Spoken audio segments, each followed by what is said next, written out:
Hey, welcome back. It's Sarah from Roadworthy. I do not do book haul videos generally because I don't buy a lot of books. I don't have a lot of space. So I use the library for most of my books. But I think in my last weekly wrap up when I was in Florida, I mentioned my mom and I went book shopping. And I was hoping to do a book haul video with my mom. And then she kind of got cold feet. So she's not participating. But I'm hopeful I planted a seed. And next time I visit her and we go book shopping again, I'll lure her in. So we went to Chamblin's Bookmine in Jacksonville, Florida. There's two locations. There's the uptown location, which I think, as I recall, the website says they have 80,000 books. It's 2 stories and a little cafe. It's like one of those, like, I don't know how the second story hasn't collapsed. You know, it's like floor to ceiling, chock full of books. And then they have another location, which is kind of a warehouse.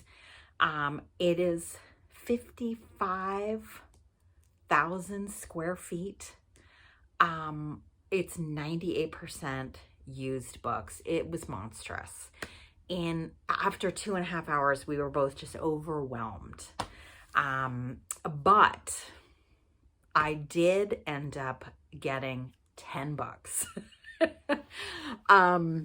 So let me share what I got. I've got one book that I will put the picture up, is Ron Rash's debut novel, One Foot in Eden. I actually finished this at my mom's house and I left it for her. So I have not read any Ron Rash books, and he is probably the most well-known Appalachian writer. He lives in Western North Carolina, I believe, or South Carolina, I can't remember. But anyway, I just felt like I need to read one of his books. And then I got Richard Yates's Disturbing the Peace. I read Revolutionary Road several years ago, and it was also made into a movie with Kate Winslet and Leonardo DiCaprio. I thought that movie was great, and so I really wanted to try Richard Yates. And this is a book he's got several books, and this is one that is not available at my library. I don't know if you can see, but I'm almost done with this one as well. So that'll probably appear in my wrap-up video for February 3rd. I picked up Echoing Grove by Rosamund Lehmann. I'm pretty sure this is influenced by Shawn the Bookmaniac. This is one our library had. She is like a writer, British writer from the 30s or 40s. Let's see, 2 sisters, Madeline and Dinah, 1 husband, Ricky Masters. For years now, Dinah, exotic and sensual, has conducted a clandestine affair with Ricky. Madeline, calm and resolute, has accepted that her marriage has been of limited success. That should be awesome. And this copy is like brand spanking new. Beautiful. I picked up Fools of Fortune by William Trevor. There's a million books in the library of his except this one. And then this one being a penguin. This is, probably considered his most famous or his most critically acclaimed novel.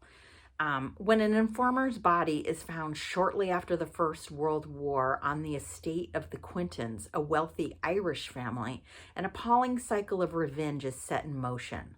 Led by a zealous sergeant, the Black and Tans fire the family home, and only young Willie and his mother Evie escape alive. Fatherless, Willie grows into manhood while his alcoholic mother's bitter resentment festers. And though he finds love, Willie is unable to leave the terrible injuries of the past behind. Doot, doot, doot. Thought that sounded awesome, and maybe for Irish Readathon. Anita Brookner.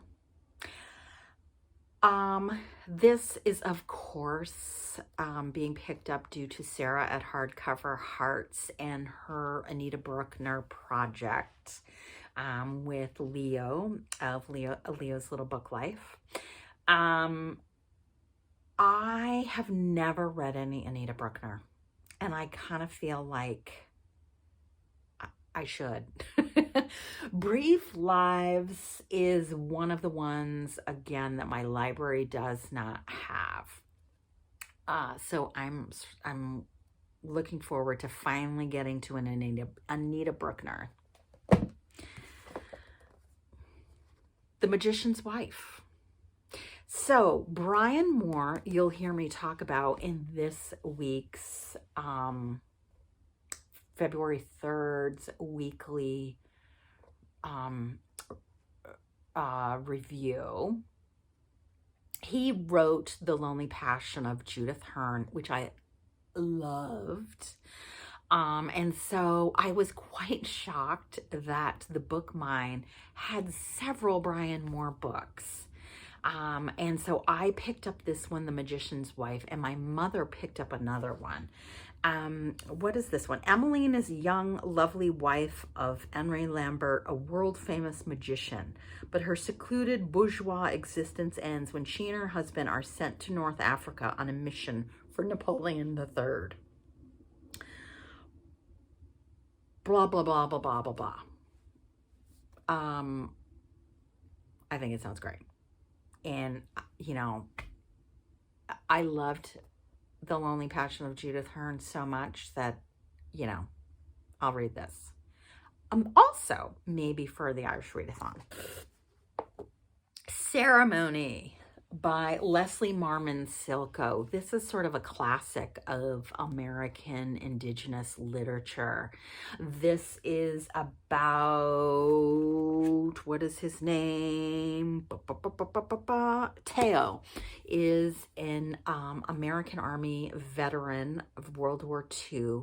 He was in a Japanese internment camp, a Japanese prisoner of war camp.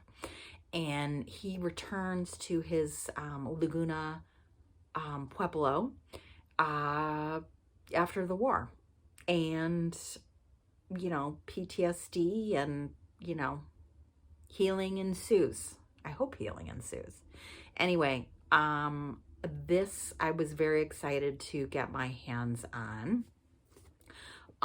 It looked to be a pristine copy.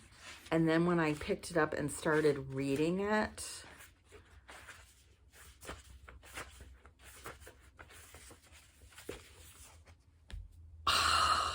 so it's like the first 18 pages someone made annotations in.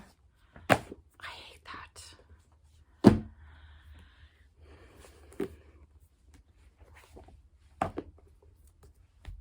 Hangover Square by Patrick Hamilton. I have had Patrick Hamilton on my radar for a long time. I don't know how he got on my radar. Recently, Sarah from Hardcover Hearts read a Patrick Hamilton, not this one, but a different one.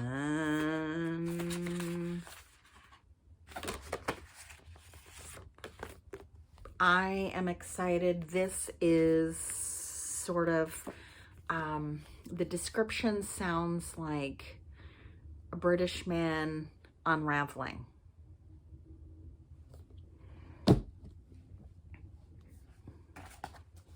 The Shooting Party by Isabel Colgate.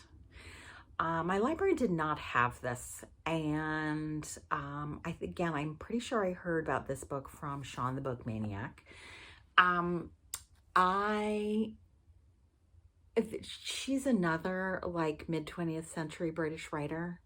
I looked her up on Wikipedia, and although she has written several books, this is the only one that keeps getting mentioned. So I don't know. Is Isabel Colgate a one-hit wonder?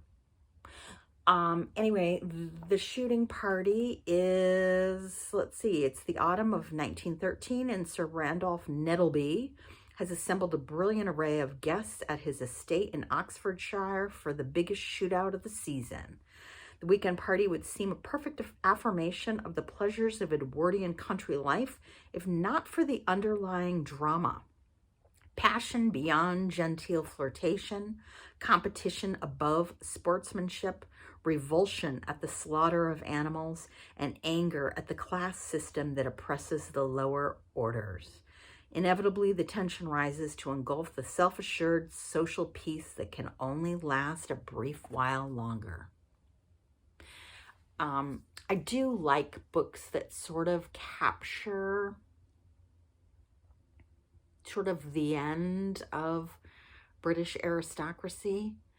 I just think the war period, the World War period, between the wars, after World War I, I just think it's a very interesting time of social change in the UK. So anyway, so this definitely appeals to me.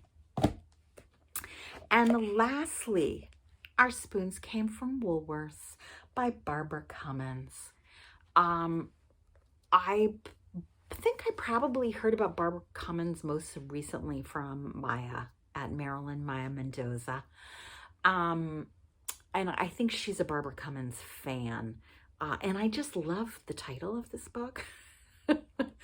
But this is one. Sophia is 21 and naive when she marries fellow artist Charles. She seems hardly fonder of her husband than she is of her pet newt. She can't keep house, and she mistakes morning sickness for the after effects of a bad batch of strawberries. England is in the middle of the Great Depression, and the money Sophia earns from the occasional modeling gig doesn't make up for her husband's indifference to paying the rent. Predictably, the marriage falters. Not so predictably, Sophia's artlessness will be the very thing that turns her life around. So I'm excited to give Barbara Comyns a whirl. So I feel like lots of mid-century British and lots of American middle-aged white men. Sort of an odd mix for me, but super, super excited. And like I said, I've read the Rash book. I'm almost done with Richard Yates, and I have to say, both awesome books. So I'm really excited to get to this pile. I went to put these books on my shelves, and I don't have room. So I definitely need to be reading books from my shelves, because I cannot start having stacks of books everywhere. So that is my book haul from Chamblin's Bookmine in Jacksonville. I am curious if other people have read some of these books. Don't tell me your thoughts, but do let me know if there's definitely one of these books that I definitely need to get to sooner rather than later. All right. Thanks for watching, and I will catch you later. See ya.